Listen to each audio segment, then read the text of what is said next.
You're welcome to another episode of United Talks Podcast, a one-stop shop for everything Manchester United and everything related to Manchester United. Now, this episode is packed with 1 week's worth of everything that's happened in Man United in the last week.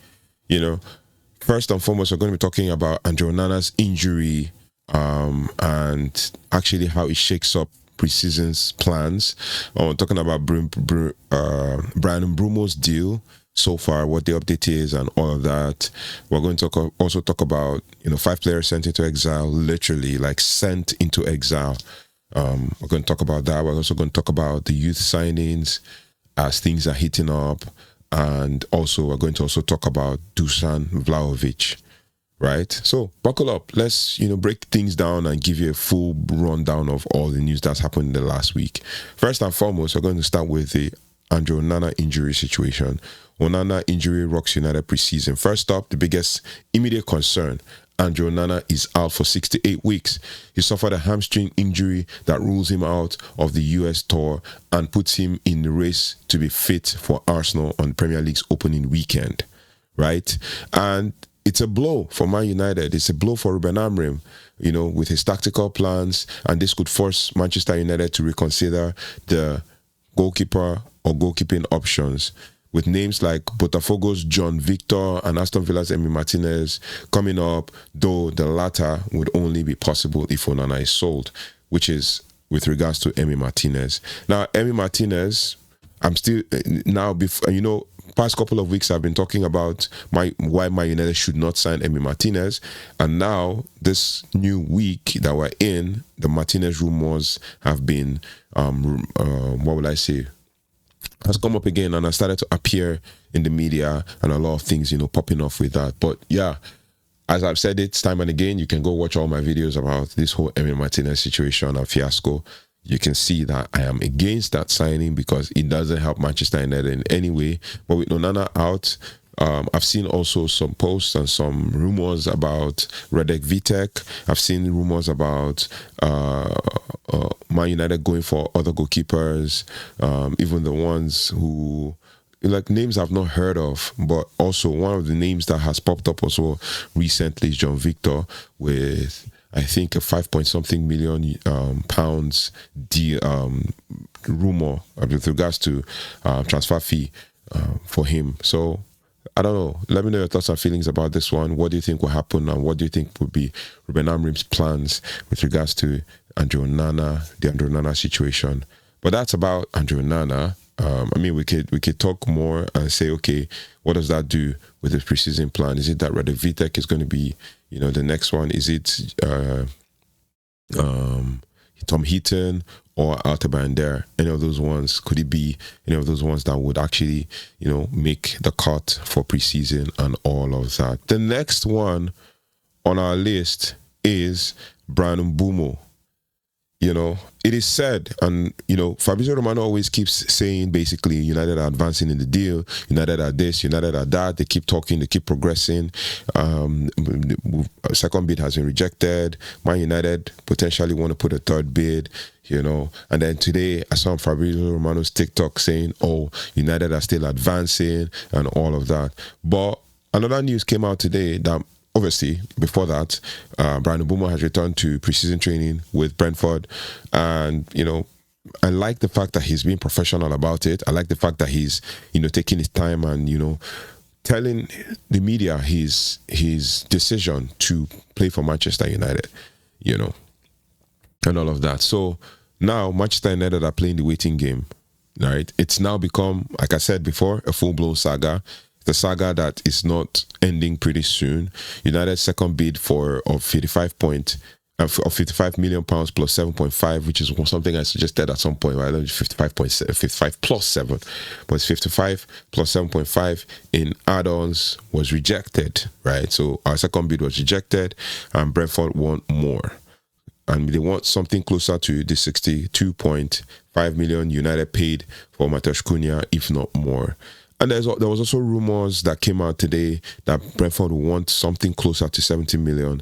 But Tottenham also, it is reported, but even though Tottenham have denied it, that Man United wanted, that Tottenham bidded £70 million for Bryan Mbeumo. But they've denied it ever since that. They never bid. But United believe that they can land Mbeumo for less, especially since the player wants Old Trafford. And that's the thing. That's the key part, right? The player really wants Old Trafford. But Brentford are also calm because Mbeumo's mood at training could also sway negotiations. So it will be observant, as this is the first week since the break that he's back for training. So his mood could actually determine what will happen, and it could actually sway the transfer or the negotiations. But United are playing the waiting game. They want to see how things pan out. They want to see how things go. And it's sad to see that Man United, are not signing players. And obviously, I also want to say fans are not really patient to kind of see out this and how things can go with regards to this Mbeumo deal. Everybody's just panicky. Everybody's just worried. Everybody's just, kind of like stating that Man United should take their time and sign players.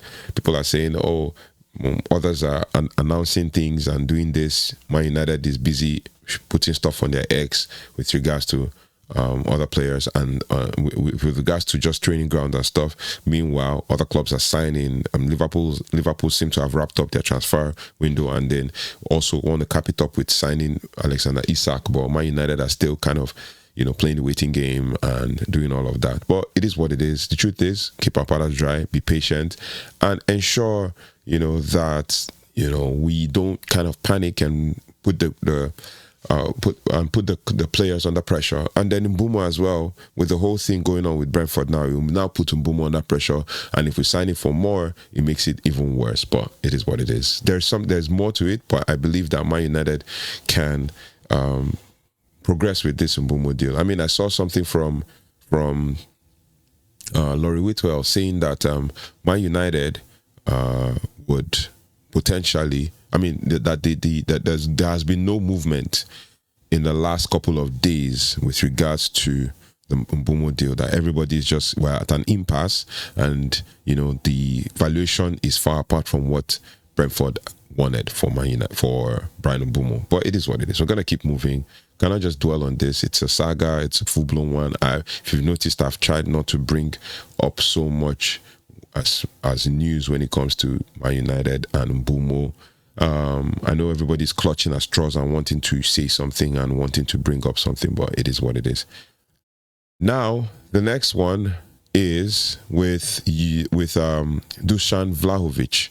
Now, there's rumors that Dusan Vlahović has been offered to United. It's fresh off the press, and Fabrizio Romano reports that Dusan Vlahović has been offered to Manchester United, and that Juventus are shopping the Serbian striker around, and United are aware of the opportunity but remain fully focused on Bryan Mbeumo for now. So let's say it again. Dusan Vlahović is available, a true number 9, a Champions League experience and power, but would he be fit for Amorim's system? Would he be the ideal fit for Amorim's system, or is it just simply a distraction to apply pressure on Brentford? It is what it is. I think Vlahović would work under Amorim. He has good hold-up play. He's strong. I don't know why he didn't work out at Juventus, but if he's someone we can get for cheap and stop I won't call him more like a stopgap because he's pretty young. He's 25. So if someone can get for cheap that can give Rasmus Helland competition for his spot, that kind of solves a bit of the striker situation. And then where there's an issue, we have Rasmus. Where there's another issue, we have Joshua Zirkzee to kind of fill in the position. But yeah, it all boils down to what Manchester United wants and if he fits into Ruben Amorim's system. He's the kind of player that can hold up play. He's the kind of player that can link up play as well, can come short and all of that. I've watched him, I think his first season and his second season at Juventus. But let's see how that works. Let's see how that goes. If he's the true number 9 that Man United can get for cheap and then save us loads of funds and money, then it is what it is. Another striker that Manchester United are seemingly interested in, and I'm seeing this, I am kind of really worried about this one, is that Man United are monitoring Nicholas Jackson. According to Time Sport, they're monitoring Nicholas Jackson. I would be opposed to this deal but who am I? I'll be opposed to this deal, but I don't know. There is a chance he could still succeed at Man United. You cannot write that off, but I don't know. I have second thoughts about this, but it is what it is. Let's keep moving on. There's more news with regards to striker. Obviously, the other ones, the Victor Osimhen one, has cooled off a little bit. Time is up for Man United with regards to Victor Osimhen. I don't know whether time is running out for Osimhen himself, if it's going to bring things down for himself to be able to move. And then there's also the other aspect of Hugo Ekitike. If Newcastle sell Isak to Liverpool, then they'll go for Hugo Ekitike. Either ways, it is said that they're going to go for Hugo Ekitike and play Isak and Ekitike together, but it is what it is. We'll move on to the next one, and the next one is with regards to youth targets, because this seems to be like the third and fourth. This would be, I might have signed like 2 or 3 youth players this season, and this could be another 2 youth players that Man United would be interested in, especially youth targets in English Premier League. First one is Ridgeon, the second one is Noubissie, and the third one is Ridgeon, Noubissie, and Helland. These are the 3 players that United could be interested in. Youth departments, basically relentless. We've made an offer for Man United have made an offer for 2 top 16-year-olds in Seth Ridgeon from Fulham and Tyrese Noubissie from Man City. Both could move before signing scholar deals, and United are in pole position. Meanwhile, scouts have also been spotted in Norway watching Helland, the 20-year-old Brann defender, who impressed in a 3-1 win. He's valued at around 7 to 8 million euros and fits the INEOS strategy of versatile, high potential, and affordable.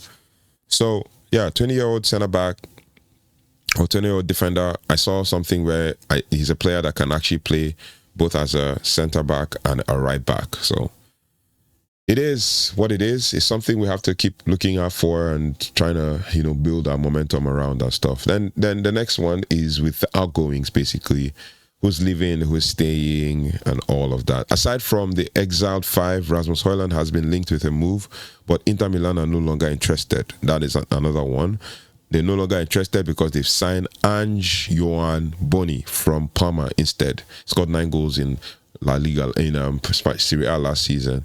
But then other ones like Sancho and Anthony are in limbo. For Sancho, it is reported that obviously Juventus wanted to complete the signing of Francisco Conceição from Porto, but then Sancho is seen as a backup. So last week it was all rumbling in the press that Sancho was basically the deal was done, or not deal was done, basically like personal terms was agreed and all of that. But this one with Francisco Conceição already like being negotiated with Porto and all of that, Sancho is kind of like as a backup option, whatever the case. So Francisco Conceição played for Juventus on loan from Porto last season, and he played even in the Club World Cup as well. So no official bid yet for Jadon Sancho, but we hear that personal terms are very good. Last week also, we heard that Sancho wanted the £5 million or €5 million, £4 million,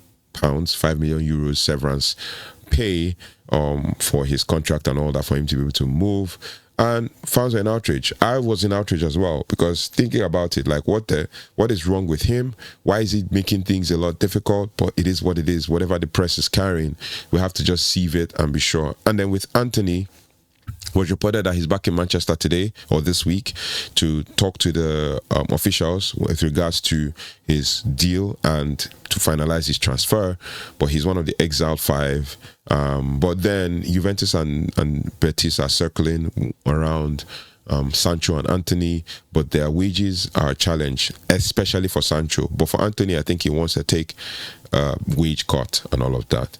So no official bids yet, but everyone knows United need to sell, right? And then with others like Tyrell Malacia, I heard that there was a £3 million £3 million bid or £3 million plan by Celtic to sign him in the Scottish League. I also think that would be good for him as well. And then for Garnacho, I've only been hearing rumors. I heard Chelsea are also interested. Last week, I also heard that Napoli were interested, but they're not sure. So it's all everybody's circling, but nobody is really saying much with regards to that. But in all, like to sum this whole Exile 5 situation, no bids have been offered yet for anyone, but everyone knows that Man United need to sell. So now, my final thoughts, is basically focus versus frustration, and this is where we are, right? Onana's injury just throws a spanner in the works and forces a tactical and transfer, recalibration, which brings us to Emi Martinez. And you hear, I will call this fake news because it's not confirmed. You see things like, and it's one source. I've seen this Gaston Doul, Stone Doul, like is the person Gaston Edul, posts that Manchester United have made a move. You hear these kinds of things and you'll be like, what is wrong? What is wrong? So Manchester United have made a move for Emiliano Martinez. Negotiations with Aston Villa are already on the way. Like, nah, I don't believe it. I don't believe it. Until I see from like the major guys, there's no need to just, roll with this. It doesn't make sense. It doesn't make sense. And again, we don't need Emiliano Martinez. We don't need another person who's going to come and, disrupt the chemistry of the changing room, of the dressing room. But yeah, Onana's injury forces the tactical and the transfer recalibration for the goalkeeping department. Then the next one is obviously Mbeumo's deal is in a negotiation limbo. I even saw some big creators saying that deal is off. I saw some say that that we have let Amorim down and all of that, as if our whole life depends on this Mbeumo deal. But it is what it is. Some might call me crazy, but I think also that Amorim, from his history, can look into the academy and pick players who can actually fill up squad space and cover for in case the Mbeumo deal doesn't come through. But I would want Mbeumo by all means, and I like his professionalism and how he's taking things. And then with regards to the exile of 5 players, I see a lot of videos online, Rashford working really hard in the gym, but I also heard that they have been allowed to come back to training, but they only train when the other teammates are not around or they've left the training ground. That's to avoid contact and to avoid, I don't know why, but they were exiled. That's the most important thing. Rashford only returned to training last week, but, the whole thing continues, right? And then Garnacho, Anthony will come back. I don't know about Sancho, never heard anything. Malasha, I'm not sure, but they started training. They've been doing their individual thing.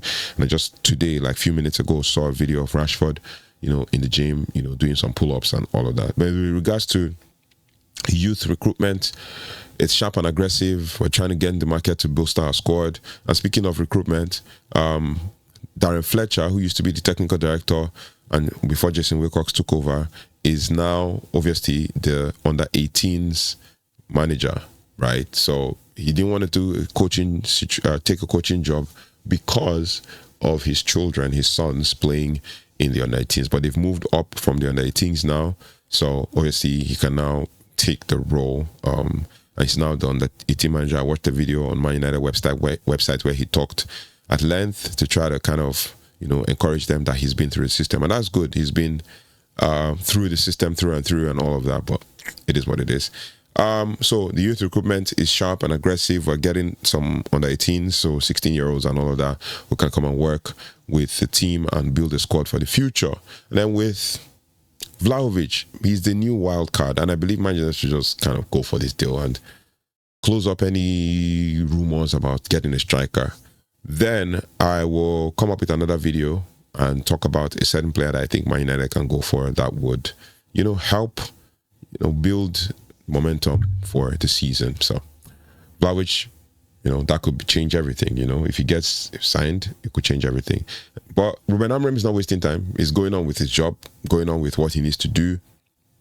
And obviously, INEOS taking their time to try to get the right deal, and you can tell that the money is not really there when they said it, but it is what it is. We've made some gains from other players, like some players that have been sold we have sell-on clause on. One of them is the Benfica left-back Alvaro Carreras. Man United, Real Madrid have completed the signing of Benfica left-back Alvaro Carreras, and the Spanish club confirmed this on Monday, which was yesterday. 22-year-olds previously spent 3 years at Madrid's youth system before joining Manchester United in 2020, and Carreras becomes the latest addition to Real Madrid's defensive ranks following recent arrivals of centre-back Dean Howson and right-back Trent Alexander-Arnold. And I heard that they're also interested in Konate. Right now, the deal also spells financial boost for Manchester United, and the Red Devils are set to earn a significant sum of the transfer due to a sell-on clause included in Carreras when Carreras departed Old Trafford for Benfica last year. Now, the move is reportedly worth around £43 million, and United are expected to receive a £7.5 million pounds from the sale, according to reports, and the figure comes on top of a £6 million on top of the £6 million that the club recently pocketed for Anthony Elanga's switch to Newcastle. So that's some gains there, sell-on clause and all of that, materializing and all that. But it is what it is. We're just going to have to keep going and all of that. So, but let's be real. Ruben Amorim wants a team that is very disciplined. We want value and we also want control. But the club also needs major outgoings to break through, and if we're going to add anything significantly beyond Mbeumo, we need to sell. So let me just ask you these questions basically. Should United switch focus to Vlahović? Is Vlahović a good deal? This is something we need to think about and talk about. And then also, will Garnacho end up at Chelsea? Because that's a potential. I heard rumors that Garnacho will potentially go to Chelsea and all of that. If he does go to Chelsea to replace Noubissie, then we should be home and dry. There's rumors, I think there was rumors last week that he intended to stay in the Premier League. And also, are you also worried about Onana missing the Arsenal game? For me, I'm not worried, because we're going to be fine. In truth, we're going to be fine in the end. And I don't think we're going to lose to Arsenal, even though they're going to get Gyökeres and all of that. But yeah, drop your takes and comments on our socials and in the comment section, and let me know your thoughts. But thank you so much for watching. Thank you so much for liking, sharing, and subscribing, and hitting the notification bell. For those who haven't, please do like, share, subscribe, and hit the notification bell so you don't have to miss anything as it relates to Manchester United. We're going to keep building, we're going to keep growing, we're going to keep evolving, and we're going to keep, growing as a community. For those who are commenting, I really appreciate it. I see your comments and I reply as much as I can. Thank you so much for watching. Thanks so much for liking, sharing, and subscribing, and I'll see you on the next one. Take care, goodbye, and God bless.